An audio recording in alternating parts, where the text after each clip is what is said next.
Hi viewers, in this video I'll be talking about how to improve our confidence. Thanks to one of the very first viewer of my intro video for suggesting this topic. We all have been nervous in our life at some point, and we all want to be confident, don't we? So let's first understand what exactly is confidence. I think confidence is a state of mind where we have very positive outlook towards the task at hand, and we are sure about our abilities to successfully complete the task. We all may have our own interesting past and our own share of problems. Accordingly, we may not feel confident in performing one or the other tasks. For example, some of us may be very confident talking to friends and our teachers individually, but when it comes to talking in front of large gathering, it seems like the end of world, like going on a war, like the crowd is waiting to mock us, like we are definitely going to look like a fool. All these thoughts then make us so anxious that our face turns red, our heart pumps at a speed that its sound can be heard without any stethoscope. Similarly, some of us may be very confident in public speaking, but as soon as the exams are around the corner, we get sick, nervous, anxious, and even with sufficiently good preparation, may feel as if we know nothing. We may find our palms sweating and incapable of writing answers. Others may not find themselves anxious while public speaking or during exams, but may panic with even the thought of driving or while being on a spot to take critical decisions. There are many other scenarios where we may not find ourselves confident, and it may vary from person to person. But the solutions I'll be talking about would apply equally to all the scenarios. I think our lack of confidence may be attributed to one or multiple reasons that we see here. Something bad might have happened while working on something, let's say driving, and every time we think of driving again, the trauma hits us back. There are so many avenues to learn that we hardly can gain expertise with everything around. Fear of unknown is one of the most prominent reasons why we lack confidence. Example, a student in school may feel they never have participated in a competitive exam and it's not for them. They definitely cannot compete with brilliant minds.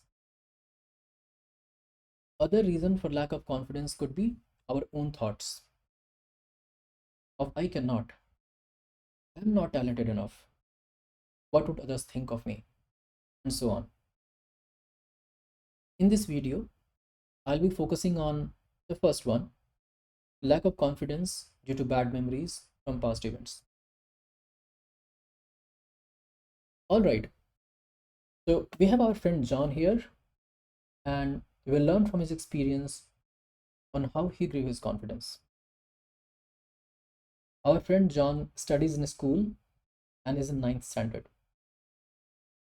It was a cheerful morning in school, and students had gathered in the assembly for prayer. Our own John was very popular in his school and had many good friends. Of course, he was funny, smart, and whatnot. However, unlike his usual self, John was very worried today. Followed by the prayer, it was John's turn to deliver his speech on his favorite topic, friendship. John's heart was pounding and he was sweating heavily.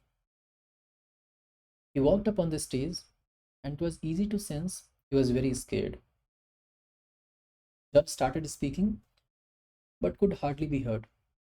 He then started speaking really fast and then abruptly said thanks and almost ran back from stage.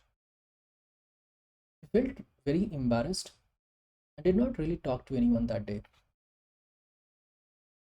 On the way back home, John was sad but was also gathering his thoughts. He said to himself, I'll make public speaking my strength. That evening, John started finding the root of the problem, why he lacked confidence while delivering speech. Within some time, he recalled how it all started, how he got all this fear, this anxiety. It was an incident from 3 years back when he had gone to the stage very confidently but had forgotten the speech midway. He did not have the written speech with him either, and that was the embarrassing moment of his life so far. Now he fears about forgetting the speech every time he thinks of going to stage. Well, our friend John has done a great job so far in identifying the root of the problem. It is important to know about the disease before it can be decided what's the most suitable medicine. So, what will John do? Let's find out. It is very important to share our bad experiences with people we trust. Holding on to the thoughts negatively impacts our mental health, and John realized it now. He shared what had recently happened with him and how his memory of forgotten speech haunts him. After talking to friends, John felt really light and exclaimed, I should have done it earlier. Well, we all know it's never too late. John was determined to face his bad memories and gain confidence in public speaking. He had decided to give another shot and planned to give another speech just after a week.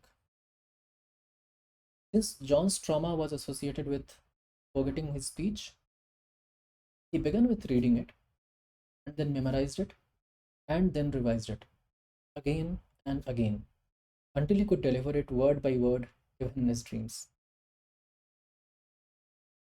It was the day of speech. How did John do? Well, John did not forget the speech at all. That's great. Great improvement over his past two outings. However, he was very anxious while speaking. Before delivering the speech, he had recalled all his bad memories of forgetting the speech, and he was breathless, couldn't pronounce the words right, was fast, and could hardly be understood. Well, that's surprising, isn't it? He had practiced it so much. So, why wasn't John confident? Let's see. John focused his efforts and time in physical aspect of the training. He memorized the speech very well, and let's call it the physical aspect of the training. Some of us may wonder how physical. He did use his brain to memorize. Please stay with me and I will explain in a bit. Physical training definitely helps in boosting the confidence, but as we can see in the graph, we hit a plateau after a while. And further physical training doesn't result in proportional increase in confidence. Let's try to understand John's situation through some other examples. Most of us are interested in some or the other sports, and it really hurts to see some highly skilled teams choke in the important games. We always wonder, the team looks amazing and invincible on paper. Do they lack physical training? Not at all. In the game of cricket, are the batsmen skilled? Oh, yes. They are fit and skilled to hit any bowler out of the park on their day. What exactly is the differentiator between the former team and the outperformer? Let's see. The differentiator is the mental practice. Training hard, batting in the nets for hours is all physical training. How about the mental training? How about the batsman perform under pressure?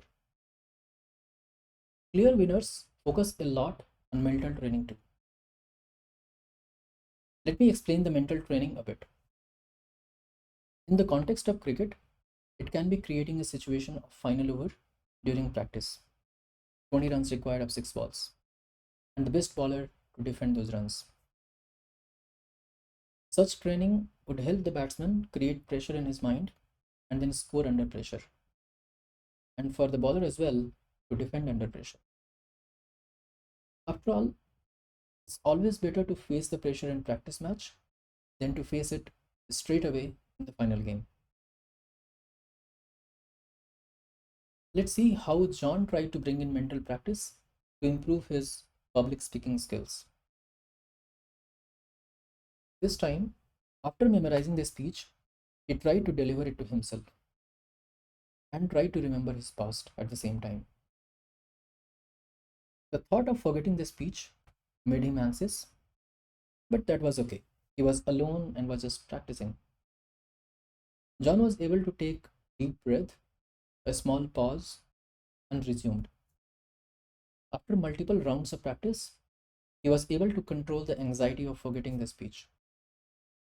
He also practiced delivering the speech, imagining he is in front of the audience, with next week's assembly teacher beside him on the stage. He imagined the audience is liking his speech. His friends definitely are. And we know John has many friends, so many people are liking this speech. John smiled and felt confident during his practice. Over the next few days, he practiced imagining both the bad experience from past and hopefully great experience in the upcoming speech. John had also tried to play and stay in the present, meditate a bit, and found that taking deep breath has really helped him in controlling the anxiety sooner. Well, it's the day of speech again. Let's see how our friend did. The speech was amazing. John was really happy with his efforts. He found his confidence to be way higher today. As you can see in the graph, physical along with mental training helped in significantly improving the confidence and in breaking the plateau. But as any other thing, there is always a scope of improvement. And John isn't satisfied yet either. John knew that he can still improve. He has seen better speakers in school. He knew it will be really good for his growth if he could find some speaker he admires and learns from them. If those speakers could tell him where to improve and how to improve.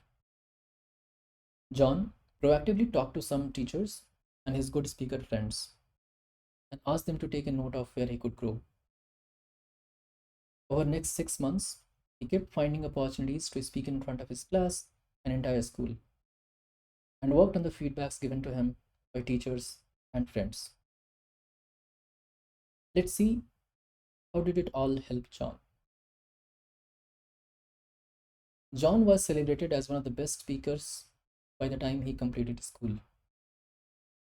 Working with his teachers and other friends helped him improve his pronunciation, presence, tempo, speed, and helped him in reaching optimal level of confidence as a speaker.